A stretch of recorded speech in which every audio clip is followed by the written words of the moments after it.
All right, we will go ahead and get started.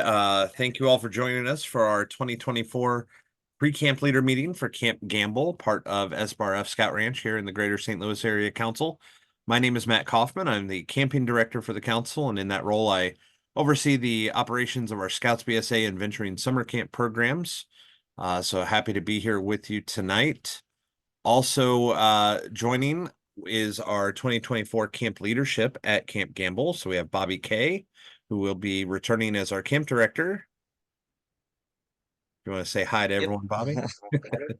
Yeah, hi everybody. My video is not on. I'm in an area with not great internet right now. But excited to be back.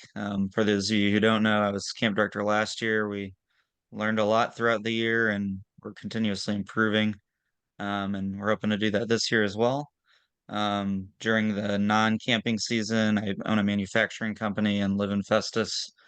Um, and I've got two small boys that'll be down at camp this summer that you might see running around. You might see the younger one running into trees a lot. And then my wife will be down as well. So All right. And then our program director, also returning, is Brian Raney.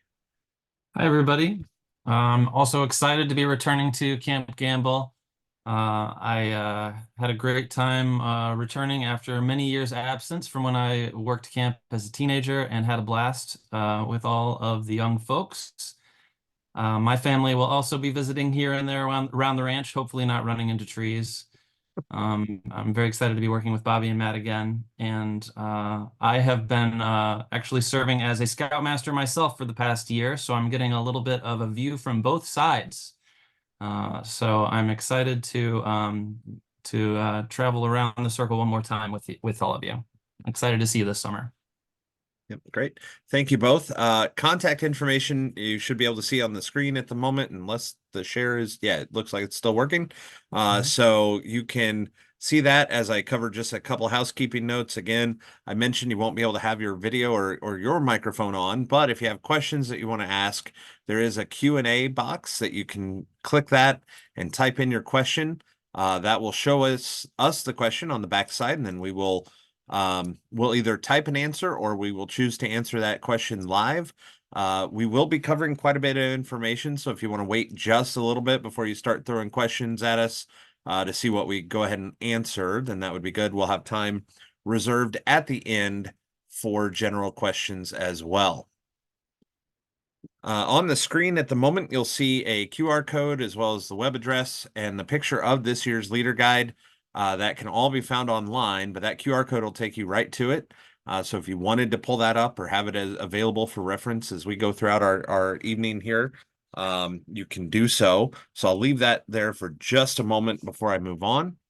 But again, that guide available online has all the pertinent details as far as registering for camp, deadlines, the merit badge class catalog, and things of that sort that we will talk more about in detail as we go throughout our meeting this evening. It's great to have so many of you with us tonight, and we're excited to share some more information with you as we help you prepare for a great summer experience at Camp Gamble. So first thing I wanted to cover tonight after getting the niceties and introductions out of the way are a few important dates that are coming up. So first being our early bird savings day. That will be on April 10th. Anyone that registers, any youth, I should say, that registers and pays in full by that date receives that $20 discount. That applies to all of our summer camp programs, not just traditional Scouts BSA week-long summer camp, but the specialty camps as well. So think SBRF Ranger program, the horse camp, STEM and skilled trades week. All of those are covered with that discount if you register and pay in full by that April 10th deadline. For adults, there's no late fee, whatever. It's the same price no matter when they sign up, so you don't have to worry about that for your adults. The second deadline, another very important one, is that May 1st deadline for campership applications.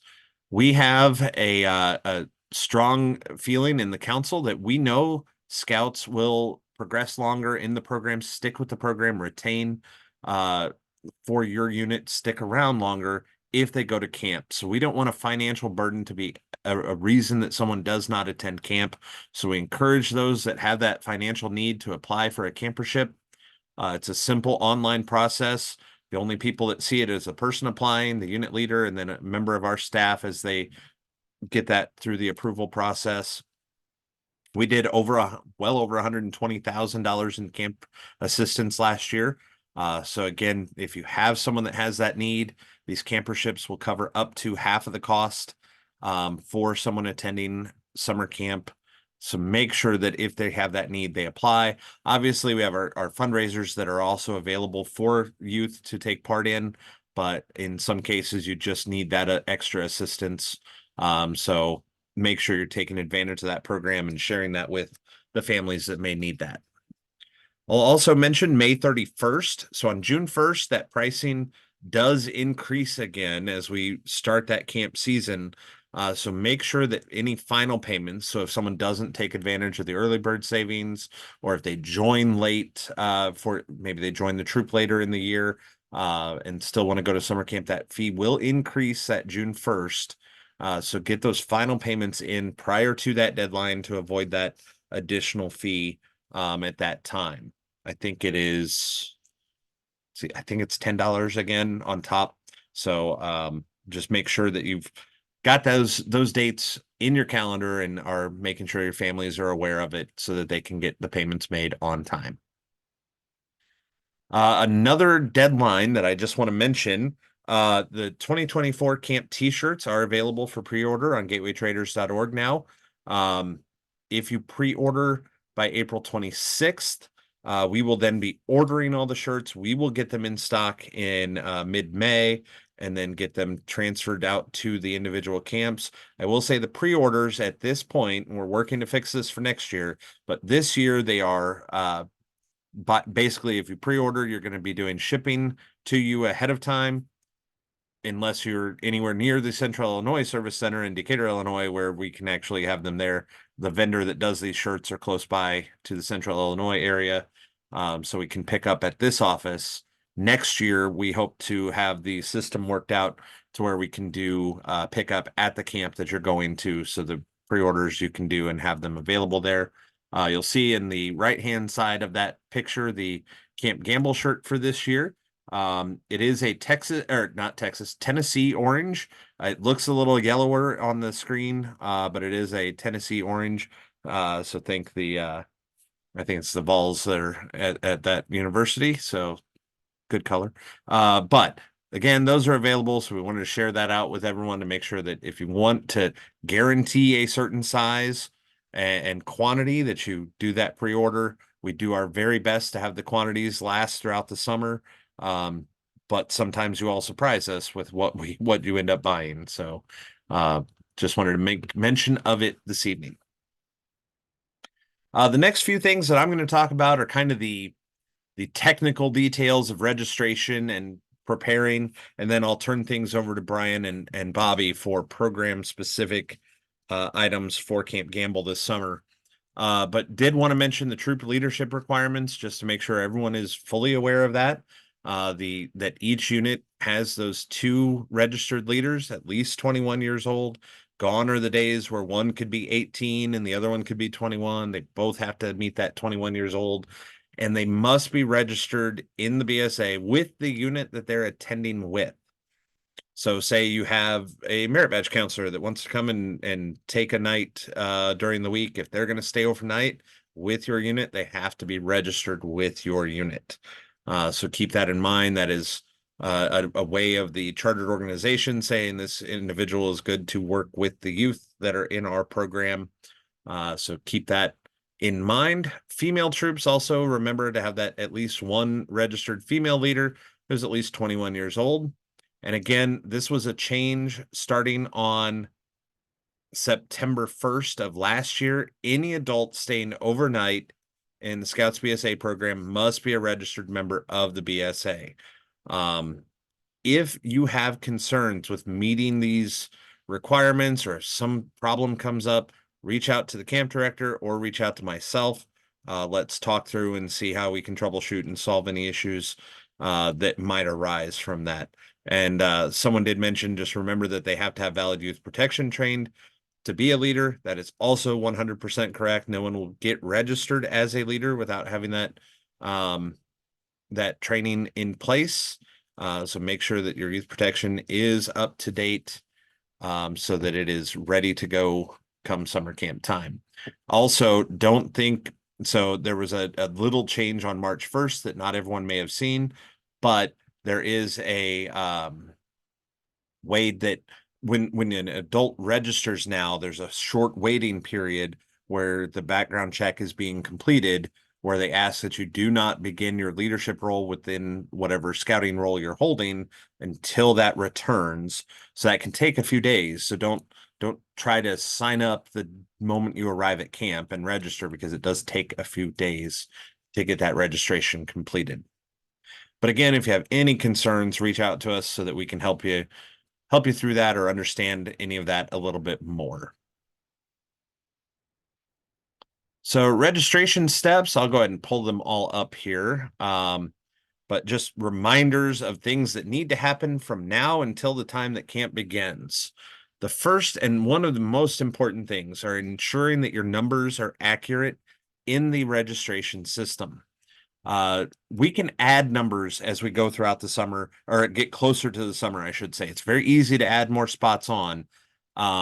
So that can always happen. It's better right now, especially on our planning side, if your numbers are as accurate as they can be at the moment. If you know you have 10 scouts coming, please only have those 10 spots, unless you are really certain that those other spots are going to come. We had well over 100 drops from around this time last year until the time that camp began. And that can make it really difficult on our planning, where we're preparing for all of these people. And then 1 week is all of a sudden a lot shorter or smaller, whatever it might be. So add those spots as needed. You can also currently request deletions from that if you have spots that you initially reserved on your estimated counts, but you have not assigned names to those. That QR code that's on the screen will take you right to our deletion form. The system will let you add spots, but it won't let you delete them on your own. We have to do that on the backside. So make sure that you take advantage of that to get those numbers as accurate as you can. As we get closer and closer to camp, different policies and all kick in regarding refunds, to where they'll have to be the extenuating circumstances in order to be approved. So sooner the better to get the numbers right. That next thing is, and many of you have done several of these steps already, but not everyone. But you add those names to all the spots. So you have those reserved spots. Excuse me. They start with just a blank spot that says youth. You can go in and add the names to all the youth spots, and also add those to the adult spots. If you are going to have adults rotating in and out throughout the week, which is very common, try to register and utilizing the same adult spot. Utilize that to list the people that will be there on Sunday at check-in. That will help speed up your check-in process if we have the right roster when you arrive. So get those adults registered, both full-time and part-time. If you have those that are going to be there part of the week, go ahead and register them as well if you know that at this point, or as you figure that out, get those registered. Excuse me. And also get the scouts signed up for classes. I will say week 2 is large. That is our largest week across every camp in the council this summer, that second session. So getting scouts signed up now. I will tell you, with those larger weeks, we will look at the class size limits and things. If we feel that classes are filling up more than they should, or something like that, then we will talk with the camp leadership to get a feel on where we may be able to add spots to accommodate some of that. And then also, if you go to stlbsa.org/camps, there's a resources box at the top of the page. That's a drop down. It'll say resources and information. In that menu is the special dietary needs link. It's also in the leader's guide, but that stlbsa.org/camps, special dietary needs, make sure those are getting submitted prior to your arrival at camp. We prefer at least 2 weeks prior so that the food service staff have ample time to ensure that they have materials on hand to meet the needs of those campers. And remember, for these special dietary needs, these are not preferences. These are things that are actually either medically necessary, an allergy, or a religious thing, or a vegan or vegetarian option are also available. So just make sure that it is not simply listing preferences and things that kids don't like, because we obviously can't accommodate that. And if a need is really, really extreme, it may be to where we just need to provide you with ample space, storage space for that person to bring their own food for the week. If that is the case, we'll be in touch with the individuals that are concerned there. We had a question on, if I can find my mouse, on, is there a formal part-time adult designation? Yes. So you will see 3 different registration type options when you add spots or make a reservation. One is the youth spot, one is adult, and then there's part-time adult. And what will happen when you do that part-time adult, it will pop up when you go to enter their name. They'll have check boxes for which days they're attending, and then it charges a certain fee per day, basically, for that part-time adult. So just that is the method that is handled by. The couple food related questions I'll answer that I will answer before I go on. Oh, Bobby's typing one at the moment too, but it is a good question that as he's typing an answer, I will go ahead and mention it as well. There's a question about peanut allergy and will they receive just a special meal for that child and still the rest of the unit have peanut butter. That will more than likely be the case. Sometimes it will depend on the severity of the allergy. Sometimes the food service company would supplement something in addition to that for that scout, or if it is something that they just can't be around it, they may need to address it differently in whole. But I know Bobby also typed out some answer there. The food service vendor, we are working with them currently about the special diets and how it's going to be addressed this year, with the company being their first time working with us last year and getting their feet under them, as it were, with our operations at the ranch. It could be a little intimidating. And I think we determined that they were trying to do a little bit too much pleasing of the people and not focusing it and making it as easy as we could. So we are going to try to get their current plan is to have essentially a separate menu that will meet the majority of the special dietary needs. There may still be a few things in there, depending on the restrictions that people have, that menu can't meet. So we're going to hopefully have that ahead of time. Bobby and I were just talking actually right before this meeting about it a little bit more, so that we can give you guys as much information on that as we can to make that all a smoother process this summer. Doug that answered or asked the question, and we acknowledge that was an issue throughout the weeks. So we're doing what we can to improve upon that and make sure that we have a better experience for all of you, especially those with those needs. So we'll try to get as much information shared ahead of time to leaders, and also then with the staff that are making that work there, especially at the commissary, to make it work well. And Matt, I'm gonna quickly explain, because I know a lot of us have been around for a while. Some of you have been around quite a while. So the way the food works has changed over the years. The way it currently works is our food contractor, food service consultants, they actually pack all of the food for us over at Famous Eagle in the kitchen of the dining hall inside of a cold room. That way it's not being packed and counted out, in the open at Gamble. They order the food the week before for the upcoming week, so it's very important that we do know those special dietaries beforehand. Last year there was a week where I think it was before the week we actually had a list of, it was 20 special dietary. Then on Sunday we had another 20 or 30 added. Then by Monday we had over 100. Obviously, when there's those types of variances going on, it gets really, really hard to meet everybody's needs. So having that stuff ahead of time is really helpful. We go pick up the food from Famous Eagle the night before or throughout the day. We store it at Gamble, and then we pass it out. So you can kind of think of our commissary nowadays as a glorified, Uber Eats. Essentially, we're really just the delivery place. But any concerns that you have, things like that, we do communicate with the food service company, and Matt and I have been talking quite a bit about challenges last year and ways to fix it. Things like Wednesday night dinner, how the pork steak was just a little too much to cook before Water Carnival, things like that. As well as Saturday morning breakfast, making sure you're not needing to use utensils for that. Um, so, we did hear your concerns last year. We are working on doing as much as we can ahead of time to fix those. Um, but one thing that you guys can really do to help us is get those special dietary things in. And just so you know, we are going to ask for them again on Sunday when you check in.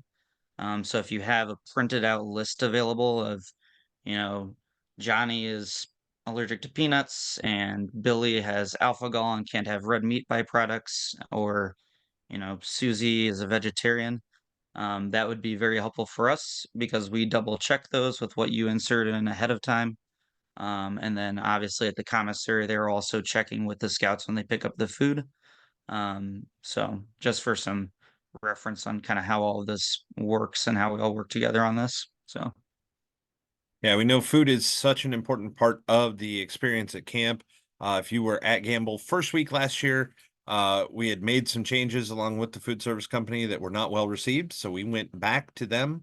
They adapted, and the other weeks had more of the prep and the hands-on cooking that was more desired from the unit leaders, and they are well aware of that moving into this summer, so that we are ready and willing to work with you all to make sure that that meets what your expectations are. A couple other pre-camp things that will come up a little while before camp, and I say at least a week or two, probably slightly more than that. The camp leadership, typically a business manager at the camp, will send out what we just title the camp program form. That will have some specific questions for you about your week of camp. It'll list things like, do you want to have a Hucks Cove time scheduled where you go down to the Hucks Cove water park down at the back of the or at the south end of the lake. It'll be asking, double checking equipment needs, so number of tents, or well, not really the number of tents. So it will ask more the number of people to confirm, number of cots needed. Tents are based on attendance. We obviously do not have enough tents to give everyone an individual tent, so they are two-man tents. So that will be there. Things like troop shoots or other specialty programs that you might want to participate in. Those kind of things will be part of that program form. That will go to the registration contact in Black Pug. So if that person is not the right person to answer that, at least make sure that they're aware of that coming in and not to ignore it. That's very helpful for the staff, the administration of the camp, to be planning for your week. But that way, any of those special requests, out and abouts, are part of that as well. That we'll talk about a little bit more in a bit. But that really helps them prepare for your week and make sure that we're meeting all of your requests that we can. So that again, a week or 3 before camp, you'll see that, and be able to take part in or get that filled in. It's a simple Google form that doesn't take much time.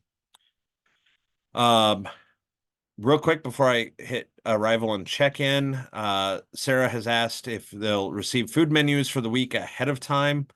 We hope to, yes. We got our draft menus about a week and a half ago, so we're working back and forth with the food service company at the moment to ensure that we have them as accurate and right as we can make them.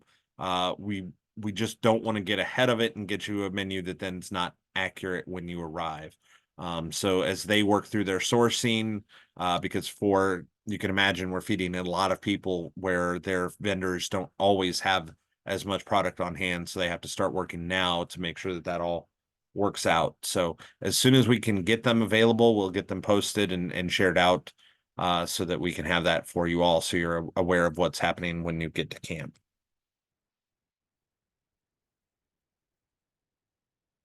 All right, so camp arrival and check-in, and I will note this is a change for 2024. And if you're an astute reader and looked through the entire leader guide, which I know not everyone does, but I would encourage it to make sure that you've looked through there. We want to make sure that your arrival at the ranch and any of the camps there, but especially for your week that you're concerned about coming to Camp Gamble, that it is as smooth as can be. So we have a staff at the ranch of just over 200 or right around 200 for the entire summer, if everyone is there when NYLT is there as well. And that staff gets some time off from Saturday after they basically get the camp turned around and ready to greet campers the following day. They have little under 24-hour break, sometimes a little bit less. So the previous years, we have said between 9 and 1, get there, get a trailer to the site, and then check-in is 1 o'clock formally, come up to the office. Well, what we are asking for 2024 is that leaders and trailers and anybody basically don't arrive prior to 12:30. So that gives us time. Usually our staff lunch, we get the staff back, feed them lunch at 11 o'clock, have some general announcements that we need to do across the camp and just updates for the upcoming week. Then they will have time to be out to greet you all, be at the campsite with you. It's not you're trying to figure out where to go and there's no staff around because they're not on duty yet. None of that. So we just ask that you wait until that 12:30 time frame, and then you'll be able to come into the camp. The plan is to have someone greeting cars out near the Rand administration building as they enter the ranch. We will have one of the SBRF Rand staff there to guide troops to the right direction, because some of you have probably not been to SBRF and Camp Gamble before. So we want to make sure that you're going in the right direction and not just relying on the signs. There are some spots that if you get to with the trailer, it's not easy to get around. So we want to make sure you're going in the right direction. That way you can get into your camp, into your campsite. Your troop counselor will be there and ready to help get you on your way to a great week. So again, that is a change. So just be aware of that timing change of coming in at 12:30, and then we will be there with you to help you get ready and get set up. All right. I've got 2 more topics that I will cover, and then I'll let Bobby and Brian talk more about all the fun stuff that you really care about. But these are important ones to remind everyone of. The next one being the BSA's annual health and medical record, the BSA health form. So it's that annual. That means it has to be completed within the last 12 months. And it is required for all attendees, and it has to be on the official BSA form. It can't be another physical stapled to it or any of that. That Part C, so A and B, as you most hopefully know, is just health history. So it's completed by the individual or the parent. And then Part C is the doctor's certification. So that Part C is what is really important for us, especially because that is the doctor saying you are okay to be at camp and participate in these activities for the week. If you have an adult that will be there under 72 hours, they do only have to have parts A and B. So make sure that you have that understanding for anyone that might be there for a short period of time. They do still have to have that parts A and B.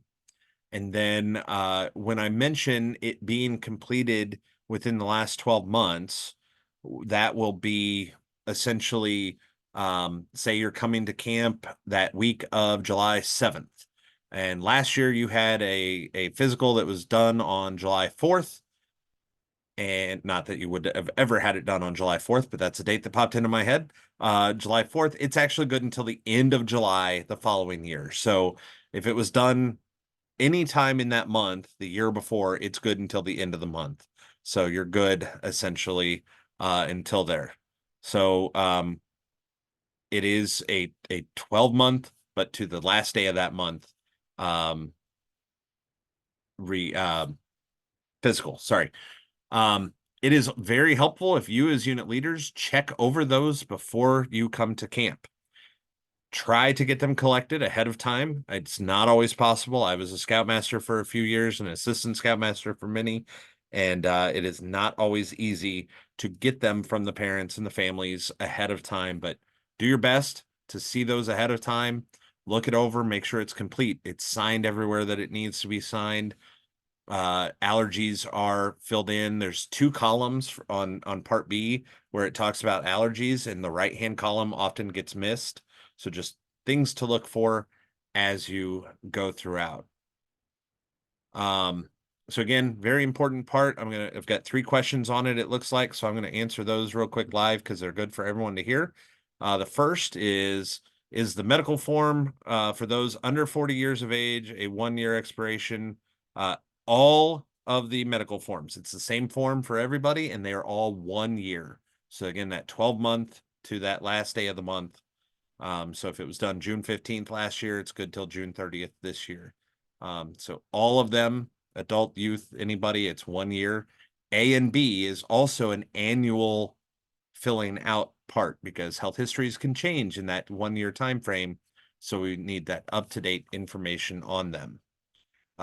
For immunization records, that could be attached, but the actual physical form needs to be on the BSA form. So if you have that immunization, that's a hard word for me.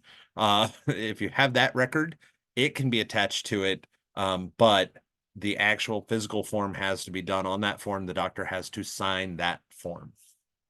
And then I had one other mention. I think I've covered that one pretty good, so I'm not gonna rehash that one. So again, make sure that they're looking at these and getting these completed ahead of time.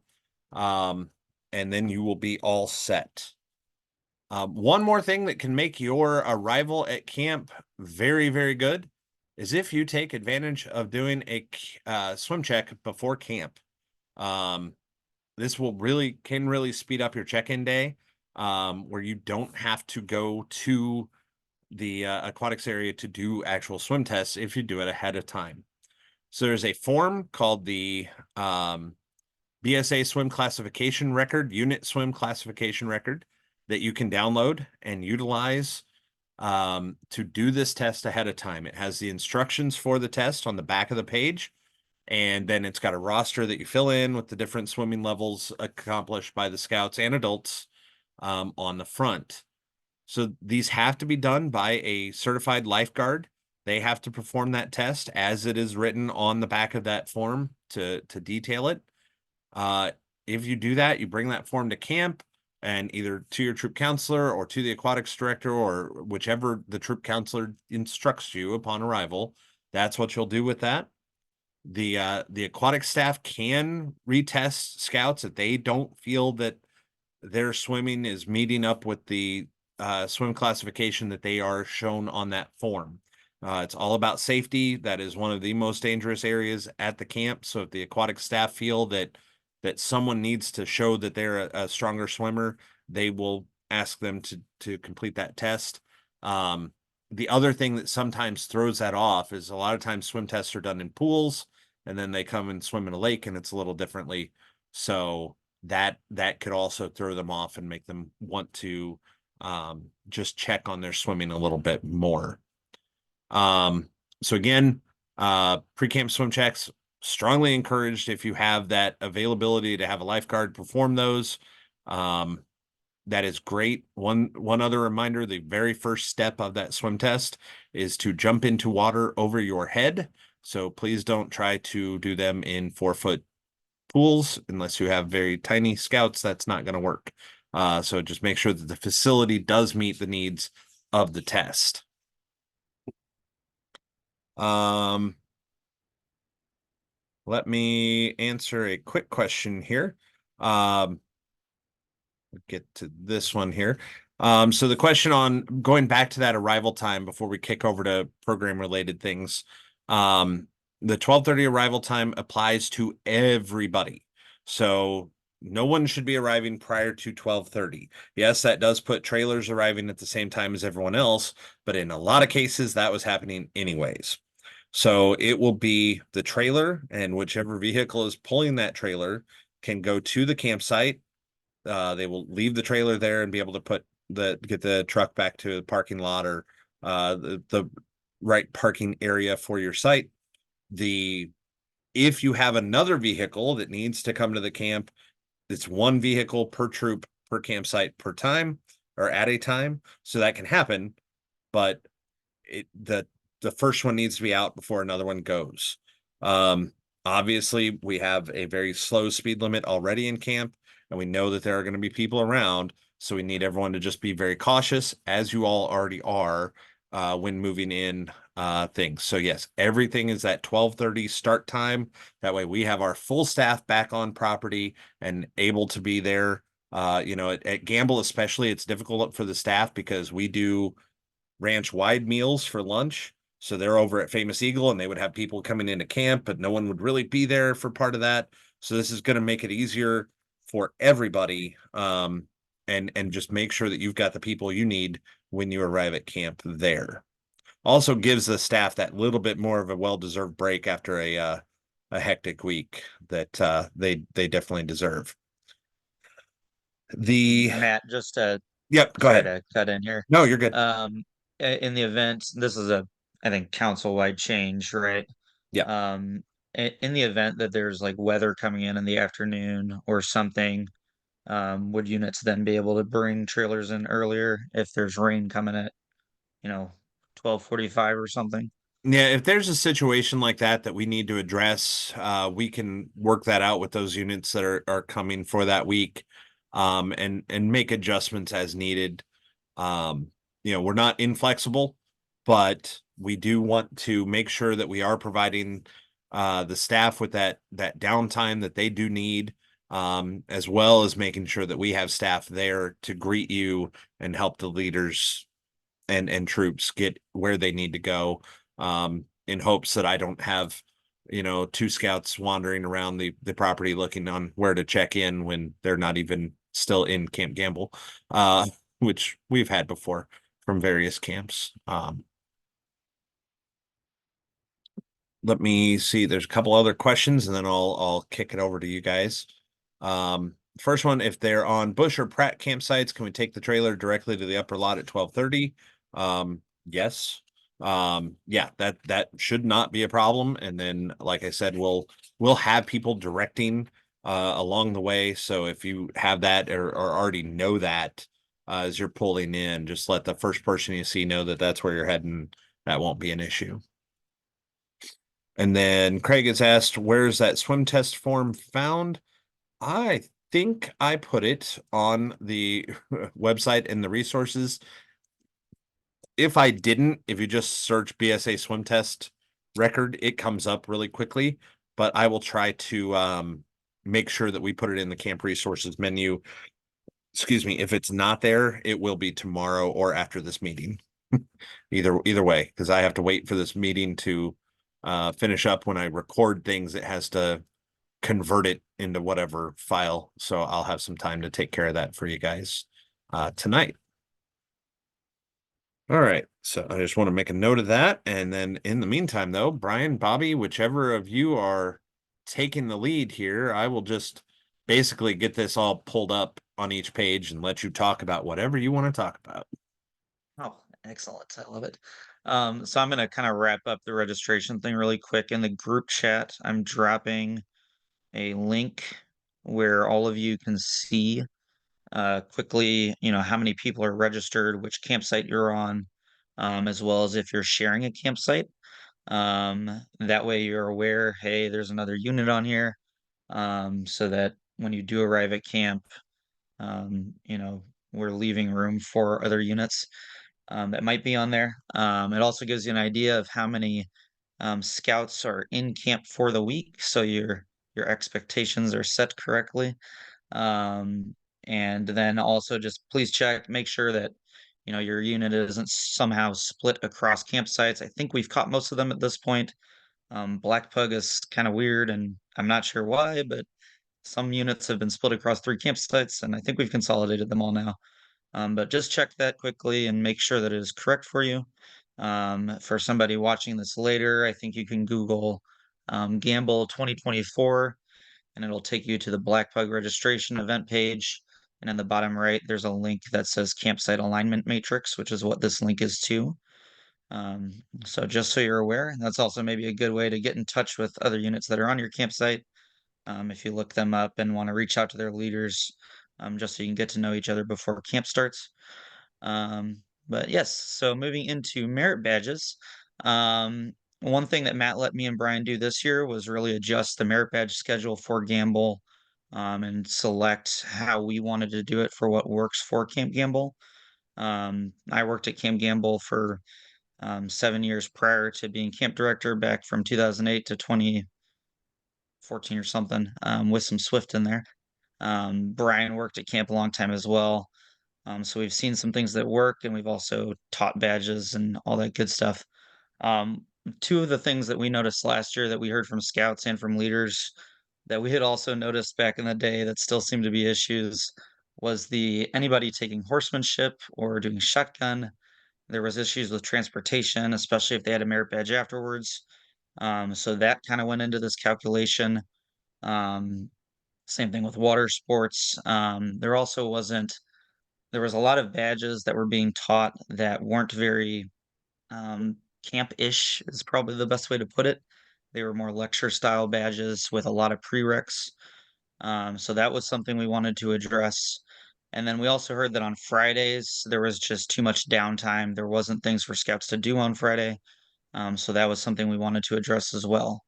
So kind of knowing those problems that we were going in with, that's why you notice some of these changes to the merit badge schedule. If you haven't noticed them yet, then you should definitely open up the leader's guide and take a look at the schedule. I'm going to touch on some of the big ones that we changed.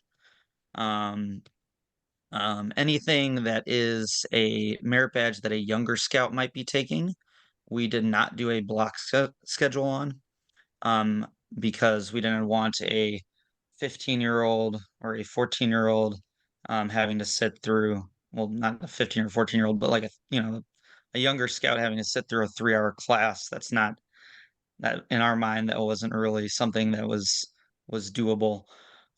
So for canoeing and kayaking, those are now hour-and-a-half badges, and those are Monday through Thursday. Some of the older scout badges that are now on a block schedule that should allow your older scouts to schedule things a little easier is small boat sailing, water sports, motorboating. Welding is on block now. And then I believe horsemanship and shotgun shooting. So all of those are going to have a Monday, Tuesday session, and then a separate Wednesday, Thursday session. So your scouts are either going to sign up Monday and Tuesday 9 to 12, or Wednesday and Thursday 9 to 12, for horsemanship and shotgun shooting. You'll notice for those ones that will allow them to then transport back to camp for lunch. So they might not be there to get to the commissary. So just keep that in mind for your patrol scheduling. However, they won't have another badge that they're missing 20 minutes of the start of if they're taking those badges.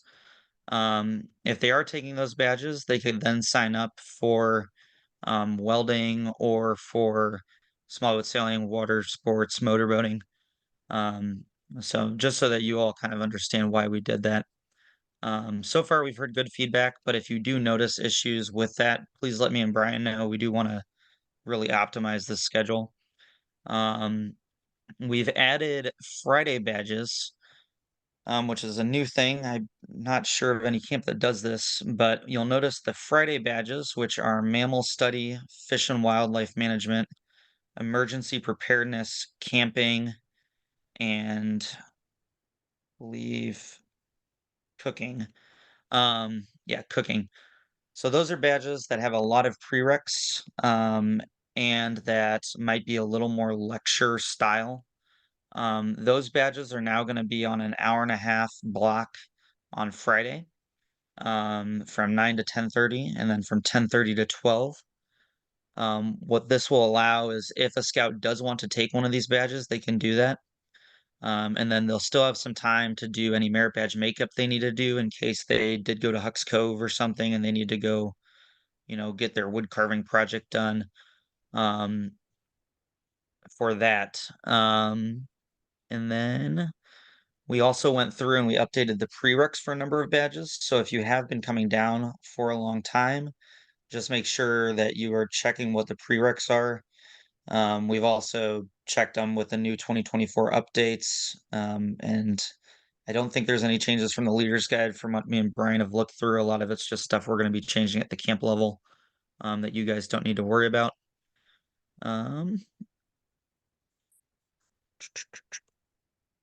So Bobby, while you think of another thing to say, I'll jump in just to talk some more about this Friday merit badge concept. In the case of mammal study, that's actually just we felt that badge didn't have enough to warrant 4-hour-long sessions during the week. So that's the one example of something that's actually just a little bit lighter. But with the case of the other Friday badges, like we said, there were many conversations and lectures that could be had, but less actual activity requirements that could be done. So I think the way to think about this when you discuss it with your scouts is that this is a great opportunity, either if they have already been working on a badge like camping or cooking, this is an opportunity for them to bring in their requirements and show them to the counselor and get signed off. Or if it's something that they're thinking about working out throughout the rest of the year and they want to get started, it's a great opportunity to kind of come in with a workshop mentality and get that initial meeting with a counselor and think together about how to make a plan of how to complete the cooking requirements and the camping requirements and emergency preparedness throughout the year. And then, of course, they can coordinate with another counselor to finish those, or they can come back next year and get it signed off after they have had their chance to work on those activity requirements throughout the year. And then the other badge change that we made is to basketry. That will be done in the green bar / wayfinder area. It doesn't have a set time, so if your scouts just have a time that they want to come work on it, learn how to make the basket, they can just swing by. There's always going to be somebody in the area who knows how to do that badge that can help them with that. So that's the other change that we made to the merit badge schedule. If anybody has any questions about the merit badge schedule specifically, feel free to drop them in the Q&A. And then if you are able to assist on Sunday night and Monday morning during the leaders meeting, we'll ask for if anybody would like to help with a badge that we need help with. You can certainly let us know. If you have a very specific skill set, especially with something like welding, if you'll be there during, I believe it's the second and third week, we do need some extra help during those weeks. So if you do have some specific thing that you can help with, definitely shoot me an email, shoot Brian an email, and we'll write you on the list and reach out to you about it.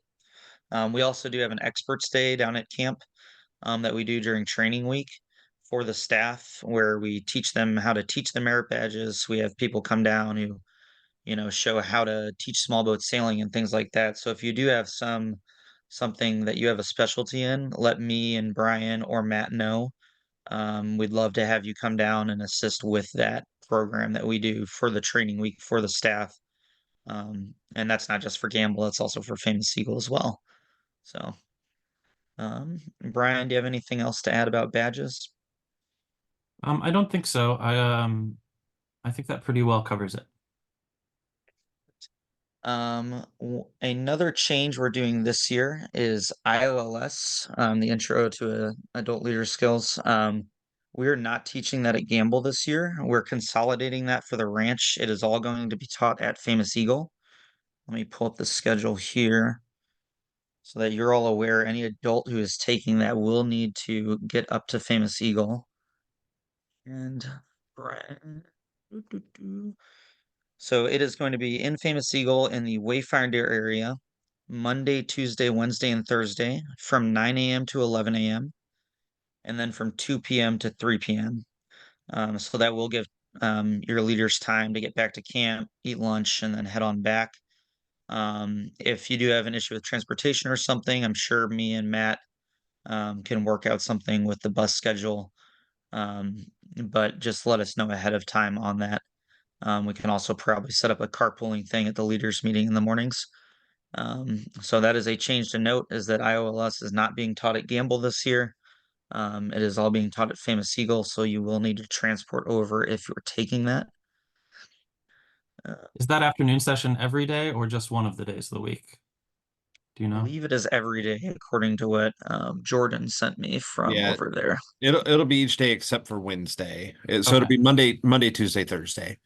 The Wednesday afternoon is set aside for when we have a trainer come in and do the Scoutmaster and Assistant Leader specific training.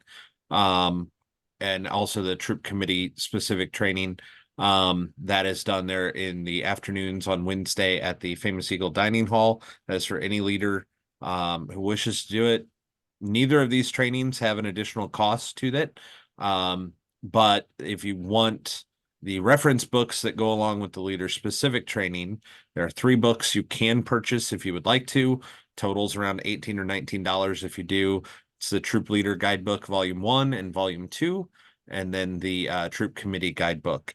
For that course, the leader specific, there is a pre-registration you can do online, but you do not have to. You can simply sign up once you're at camp, or even just show up at that training. Sometimes the trainers get a little grumpy if you just show up, but we'll make it work because we're there for you guys during the week. Brian, do you want to go over a Wayfinder program? Sure. Our Wayfinder program is offered at Camp Gamble near the aquatics area. There's a little building and a nice open field there with a fence around it. And that's an opportunity for your scouts to work on rank advancement. It's especially good for first-year scouts. And you'll see on the leader's guide that you can sign up for which rank they will be working on. Those classes are each going to be 50-minute classes at 9, 10, and 11. I believe, actually, that could be wrong. I think there's afternoon classes too. You'll see the schedule in there. But they can sign up for Scout and Tenderfoot as one type of class, and then another is second class, and another is first class. Now with those, as always, it is the unit leader's responsibility to actually sign off the requirements, but we will give instruction that'll enable the scouts to meet those requirements and then report back to you on what requirements have been done. And then if you would like to assess your scouts to see if that meets your standards and you'd like to sign them off, you may, or if you want to take the staff's word at it and sign it off, that's your prerogative as well. And then for those of you that do switch camps every year, who weren't here last year, just to reemphasize what Brian said, the Wayfinder program is the first year camper program. It's what used to be the first year camper program. It is where the green bar area is at Gamble. It is no longer up on what was formerly Marino campsite. We moved it down there so that leaders could, be in between the areas and be close to all their scouts without having to walk all over camp. And then the scouts could also be close to where a lot of the badges they were taking were at, like swimming and wood carving and things like that, without having to traverse, 10 miles to get to their badges. Um, so we're going to turn it over to Matt to talk about the Apex program, which is the older scout program that is going to be coordinated out of the Rand area this year. So Matt, if you'd like to talk about Apex. Yep, for sure. So our Apex program this summer, as Bobby said, we will have it focused, basically ran with staff out of the main administration building there at the ranch. We are planning to have 2 of them. So one will be a coordinator for each of the 2 Scouts BSA camps. But then most of the activities that we'll be doing as part of the Apex program will take place over at Swift on the other side of the lake. That way we can get them some different unique experiences that they won't be able to have in the traditional camp setting. This is a really flexible program. It's for scouts that are at least 14 years of age and older. to give those older scouts something different to do. Myself and Lisa Abernathy, who's our director at Swift, we're talking about trying to get this schedule finalized so that we can get it out earlier. We had really hoped to have it out before now, but staffing has been a little slower for this program than we had hoped, so it delayed us just a bit. But we hope to have that out as soon as we can to give them access. They'll be able to do the climbing at the cliffs, they'll do challenge course, whatever else we can find to get them out and about in the ranch and doing some different activities than what they get to do when they are just there at one of the traditional Scouts BSA camps. Again, this is just one of those options that are there. They can also choose to work on merit badges and do this when they can. Just whatever we can do to make it work for those older scouts that you have in camp. That's what we want it to be. I will make mention real quick, since we're talking about programs for older scouts. If you have older scouts that are not coming to camp, or not planning to come to camp because they feel that they've done everything they could during their traditional week of Scouts BSA summer camp, there are a couple of great options already at the ranch that they could be there the same week that you are there, or come for a different week, depending on what it is. Each week that we are offering summer camp, they will have the SBRF Ranger program operating. So there is the opportunity for older scouts to take part in that and explore the 5,200 acre ranch while they are there for the week with that crew that will be hiking and backpacking around the property for the week. The other option is the week of June 23rd through 29th. If you are at Gamble that week and you have older scouts that don't want to do that, that is our regular venturing week over at Swift. And older scouts that are 14 up can participate as provisional, or basically we will pair them with a crew for the week and participate in all the activities that the crews are doing over at Swift during that camp, the 23rd through the 29th. Of June. So again, if that's something that might entice some of your older scouts to do another summer, there's definitely programs available for them. All right. So do unit leaders sign up their scouts up for different Wayfinder levels in the system in advance of camp? Absolutely. That is one of the classes where they sign up for the Wayfinder classes, just as they do any merit badges that they might be taking. So that's all done ahead of time online through that system. And then had a question of adults can participate in Apex.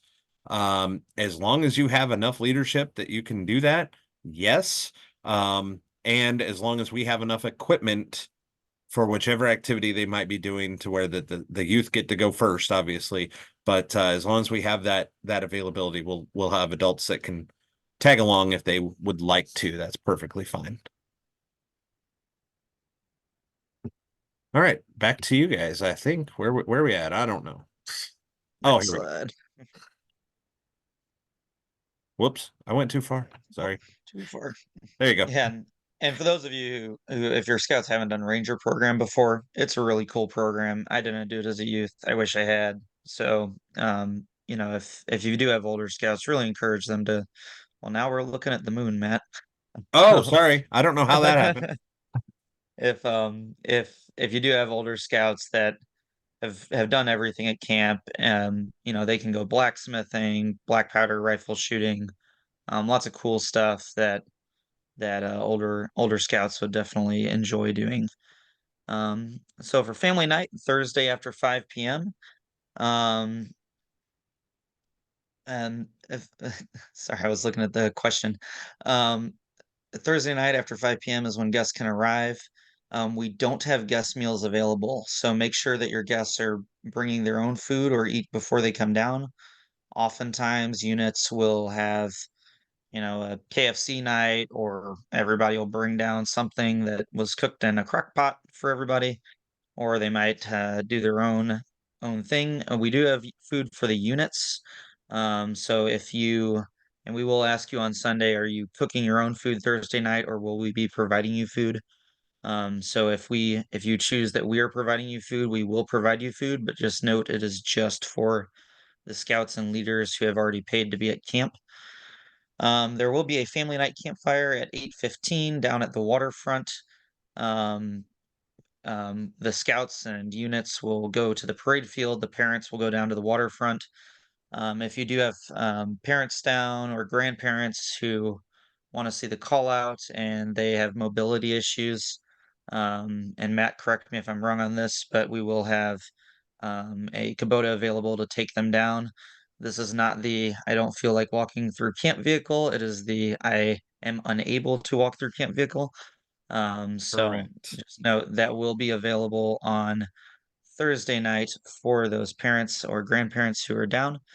That is also when we do the OA call-out ceremony. As many of you know, there have been some changes to the call-out ceremony that came down from national, that you'll notice us implementing at camp.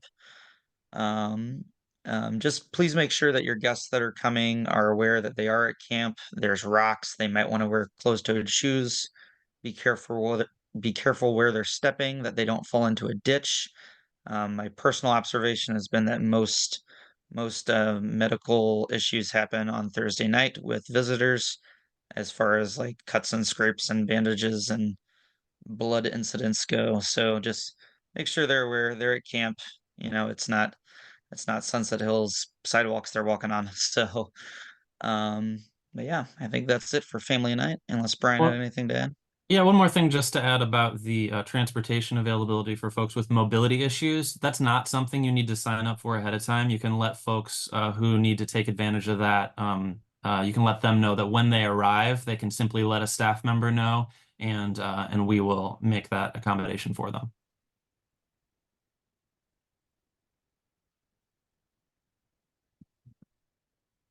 So last year, I think was the first year we implemented this, and it worked very well. So we're doing class fees for merit badge kits. That way, you know, moms and dads don't have to go to Home Depot to get a wood block and then go find different sets for the things that their youth are taking for merit badges. If your class has a fee, we'll provide you with the supplies. They'll have them already at the merit badge site. Um, so just something to note, especially since we've added some new classes this year. We've added the model. I might be messing up the merit badge name, but we added like the model building merit badge. And Brian's grinning. I think I messed it up. The art Model merit design and badge building. and model design and building. I knew I messed that up. And then the plant science merit badges. All of those have some things that go along with them. I don't believe we're charging a fee for plant science, but the scouts will go home with a plant that they've planted for that merit badge. You'll notice that the prereq for that one is they don't have to necessarily do that before camp, but any supplies that they need will have at camp if they've paid the fee for those badges. So, yep, that's how that works. Anything to add, Brian? I don't think so. That's good. Additional programs. So open swim. If you look in the leader's guide, there's open swim times for the different campsites. Obviously, if you've got a scout who's unable to attend your troop's open swim time and they want to open swim at another time, that's totally fine. They can come and swim. They'll have to find a buddy from another troop potentially, unless there's also another scout and a merit badge at that time that they're unable to go.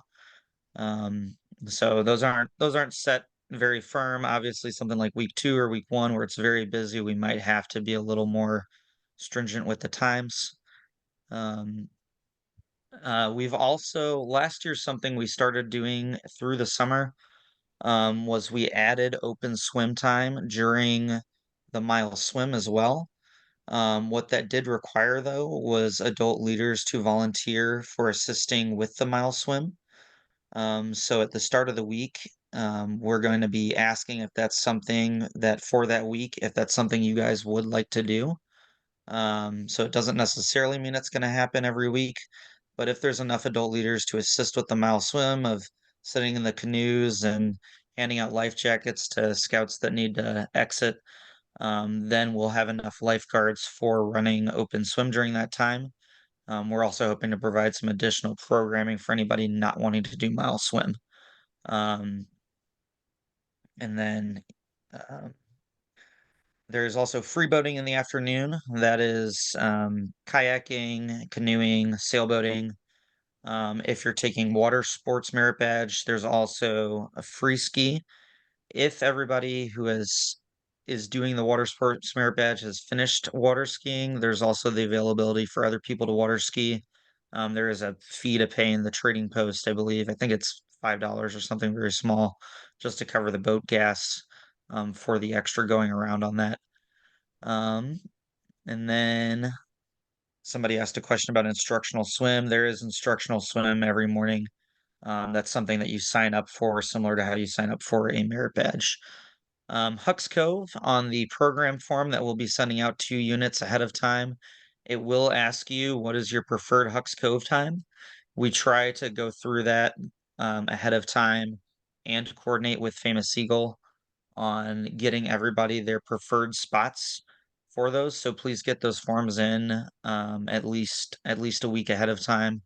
One of the reasons for that is just so that we can try to get everybody their spots. We'll let you know when you check in if you got that spot and when your time is. For those of you who haven't been to the ranch before, Hucks Cove, there's a little picture of the slides to the right. There's some fun stuff there. It's basically a little rustic water park for your scouts to have fun on for an hour. We do pontoon you over to there. You don't have to drive unless something goes horribly wrong with the pontoon boat. Last year, we were very good with maintenance and with enforcing how not to snap steering cables with the pontoon boat drivers. I don't think we ever had the pontoon boat go down last summer, so that's our goal again this summer. Because we want you guys to enjoy Hucks Cove. Out and abouts, those are evening activities that your unit can sign up for. There'll be questions about that on the program form as well. It's just a time for you and your unit to go canoeing around the lake. Your troop counselor will be with you. This year, we are also planning on offering a swamp option at the end. If you do want to swamp your canoes and splash around and have fun, we're going to have a safe area in the boating area to do that within. We do ask that for out and abouts that you don't go swamping your canoes out in the middle of the lake, and that you ensure any scouts that don't want to do it aren't being forced to do it. But that's something that we're going to be adding this year because there was some requests for that last year. Evening programs, Brian, if you want to take that over, I'm starting to lose my voice again. So Sure. Our evening programs will come together a little bit more firmly after we've had an opportunity to meet with our staff. But traditionally, the Scoutcraft and nature areas will have an evening program available for folks to be able to check out cool things going on in the Nature Lodge, or there's often a fish fry for folks doing the fishing merit badge or otherwise who catch fish and would like to participate in that. And those staffs will put together fun games. Wednesday evenings has traditionally been the water carnival, which I'm sure we'll bring back again for fun competitions with boating and swimming. Maybe some sandcastle building. And so there will be evening programs offered Monday, Tuesday, and Wednesday evening, with of course Thursday being family night, and then Friday evening will be campfire. and then yeah, and if you guys have been to other camps and you've seen fun things that you would like to see us do here, feel free to email me and Brian. We love getting ideas and discussing it with the staff. It's great to have traditions. It's also great to throw in some new things every now and then and rotate some things out. So if you do have ideas, let us know. We're very open to making sure that you guys have the best week that you can have. What is the next slide, Matt? The next one is the staff opportunities slide, and then kind of Okay. just wrap up. Perfect. Brian did mention the Nature Lodge just then, so that you're all aware. Shawnee Lodge is donating, I believe, about $10,000 to renovate the Nature Lodge. It's something Ron Jennings is doing this year for us during his free time. So when you come down to camp, assuming everything goes well, we should have a nice renovated nature lodge. Famous Eagles Nature Lodge got renovated by Ron last year, and we learned some things from that that we're hoping to improve upon. So we should have a fun area for your scouts to come check out all the cool little nature minus any venomous nature inside the nature lodge. Yeah, and I didn't mention Um, STEM. STEM also has oh, evening STEM, yes, programs. They like to play with drones and do fun things like that. yes. Mm. So, a couple of other notes. Um, the there is going to be, and this isn't program related, this is more just for everybody's planning. There is a lane being added to Highway 55 from Peevely to Highway 67. Allegedly, it's not going to cause any backups, but just be aware of that for when you're coming down to camp if you're coming from St. Louis County. Um, you might need to allow some extra time. And I'm primarily saying that for the families that are coming down for family night. There could be some additional delays between that area, I'm sure, as the summer gets going and their construction gets going on adding that lane to each direction. Um, we should know more about how long it actually takes to get down to camp as we hear, and we'll let you all know. So something to keep in mind there. If you are in the south side of camp, which is like Weisbart, Osage, and those sites, there is a shower house. The shower house does have a septic system with a leach field. I attempt to mow it twice a week. Keeping the grass nice and low lets the leach water evaporate quickly, which prevents all of the water from flowing downhill. So if you're here 2 years ago and there was that issue, that's kind of the solution to that, just in case it's been on your mind and is something you're worrying about it. I think we only had one small issue last year, just when it was raining a lot during a week. But if you do see me coming down on a mower, please just make sure that you're staying clear of that area. It takes about 10 minutes to mow. So just a note for that. Um, if we can go ahead to the staffing, let me pull up our staffing list right now.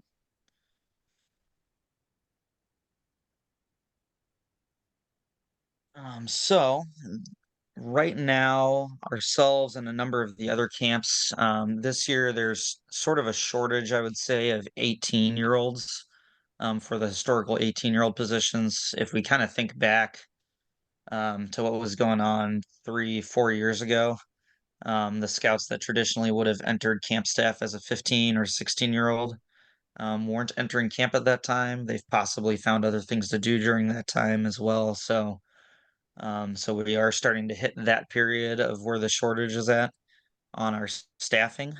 So currently we need a nature director, which is an above 18-year-old position. If you know of somebody over the age of 18 who is a good leader and would be good for the nature area, we do need a nature director at Camp Gamble. We also need an archery counselor, which does need to be over 18. There's a number of requirements for training for that as well. We need a commissary manager slash food pass out coordinator. So if you have ever complained about food pass out, this is a fantastic opportunity for you to have some influence on who is in that role by finding an excellent candidate for us and sending them our way. Um, we need a boat driver, which needs to be over 18 as well. Um, that's for teaching water skiing or motor boating. Um, so that's a pretty fun job. If you got somebody that in mind, that would be good for that.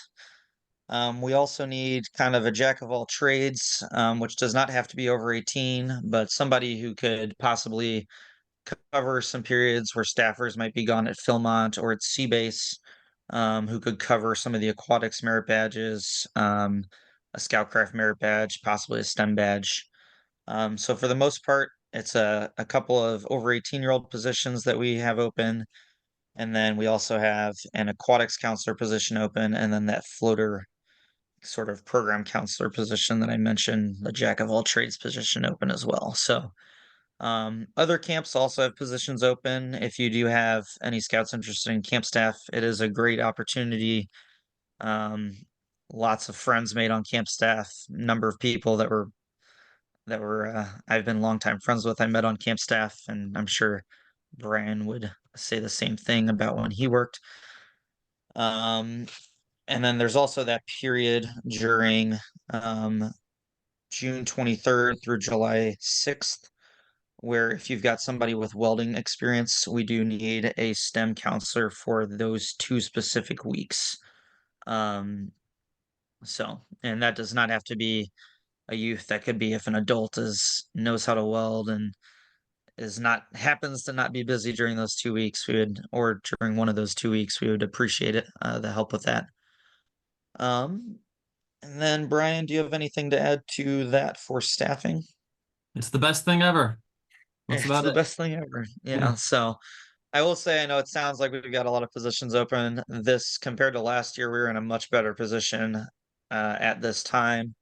So we usually find quite a few people at Spring Conclave for staff. So, but if you do have anybody in mind, especially for that commissary or the archery or the nature director position, just let us know and send them our way. So, next slide. Yep. So we are to the point where we can do some wrap up questions here. There is one if Bobby or if you or Brian want to have seen that in the Q&A and I don't want to speak for either of you there. So The question's about shooting sports opportunities during the mile swim. That is something we'd have to look at. Normally on Friday afternoons, there is a special shooting activity that goes on. I'm not sure if the Top plans have, Shot and those yeah, Top things. Shot. Yeah. I'm not sure if that's Yeah. come together. I I'm would gonna imagine it. copy your question. Yeah. Yeah. I would imagine it will. I that slipped my mind when I read through that for that same time frame. I will say in general, this just to kind of point back to what Bobby spoke about earlier, we are looking for opportunities for adult leaders to help out in various capacities so that you can have a fun time and so that we can offer more programs. So that's definitely a situation where if we have a lot of volunteer adults to help with the mile swim, there's a number of different activities that could open up on Friday afternoon. And as far as shooting sports goes, that may be a little up in the air, but I think that's the way to think about it. And I will say the adults need to be able to fit in a canoe in the water that are helping. So, a side note for that. Um, and shotgun is something that is not done in Camp Gamble per se, that is ran through Rand. So, but I have made a note of that question in my notes for our scheduling for a free program. So we'll see if we can work something out. So Yeah, you guys have the great pre-camp leader meeting tonight because we're actually getting together with the camp directors tomorrow afternoon. So that is something that we could bring up easily tomorrow with them and talk a little bit more. Another question came in about are any camperships available for those outside of the council area? Unfortunately, it's not. Our campership funds are used for those Greater St. Louis area council members attending our local camps and facilities. So unfortunately, that is not one that we offer. And I've not ran across a council that does that for those attending elsewhere. And it's kind of a rarity out there. If that were to be the case. So I would strongly encourage if you guys have any local fundraising opportunities. I know our council does a camp card sale, a discount card sale in the spring to help kids earn their way to camp. If that is an option and where you're from, then that can be a great way to help offset some of those costs. We went to, oh, sorry.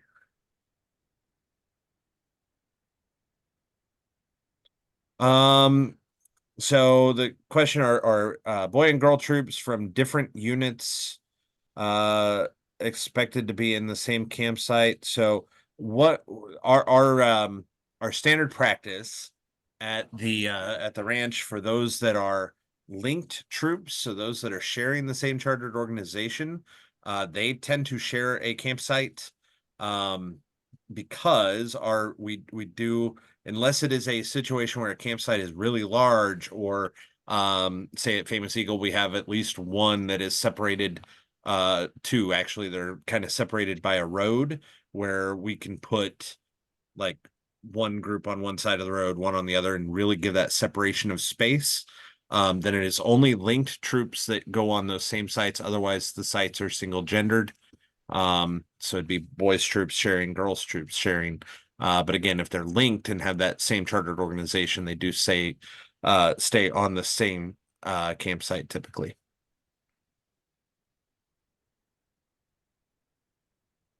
All right, I'm gonna say the thing that always causes another question to pop up. I don't see any questions in the Q&A at the moment, and we've gone about an hour and 25 minutes or so. So, obviously conversation does not have to end tonight. We've got our contact information that we shared earlier on, and if you do need any assistance, you can always reach out to us, ask any question that you might have, so that we can make sure that you are well prepared to have a great week at Camp Gamble this summer. I'm definitely looking forward to it at serving as the ranch director for a second year.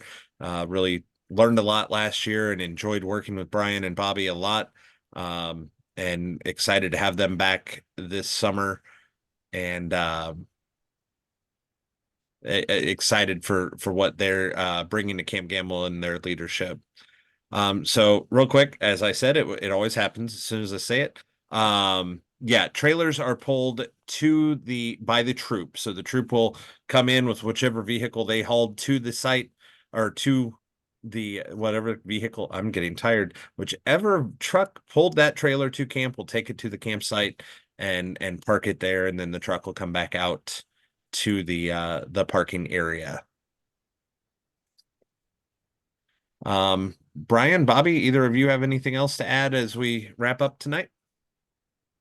I'll just say, if you guys have ever, kind of been to camp before and had suggestions and things like that you felt haven't been heard, feel free to send those to me and Brian. We are, me and Brian, at least once a month for lunch and stuff to kind of talk about camp and ideas. And we do love implementing as many ideas as we can, um, or figuring out a way to cure any deficiencies that you guys have noticed at camp before. So my email was at the start of this.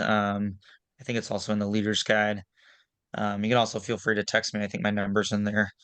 If you call, I probably won't answer, but texting always works. So really, don't be a stranger. Feel free to reach out if you got any concerns or questions or anything like that, especially if you are an out of unit or out of council unit that's attending for the first time. I know we've got some people from the Lone Star State coming, so I'm excited for them to join us. But yeah, so Yeah, Brian. for anyone that might need a little bit more time with us to answer questions, definitely do reach out if we need to set up another short meeting with you, or something like that. I can make myself available, or if Bobby and Brian are available, whatever works to get you the questions answered that you may have.